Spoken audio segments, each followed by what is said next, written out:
Have your views changed on how much weight you give to interest rates, how much you pay attention to that? The weight that I give to interest rates is always the same. It's a lot. That's never changed. I tracked interest rates 3-4 years ago, maybe a couple times a week, and now I track them a couple times an hour. So it's still important, but I'm more focused on the volatility. I think the volatility is what speaks louder to me now. You can always be in business and do business and make money in a high interest rate environment or a low interest rate environment.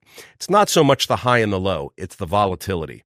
It's the one day up, one day down. One day the Fed thinks they're going to cut. The next day the cuts are off the table. Then the cuts are back on the table. Then the labor markets report strong and inflation prints firm. And so they take the cuts off the table. You know, it's like a seesaw. And there's some days where you see diametrically opposed headlines. Rates are off the table. Consumers fear that a soft landing is impossible. And then literally, if you're scrolling down the feed, you'll see the hope for rate cuts the end of this year remains strong because labor markets have stabilized.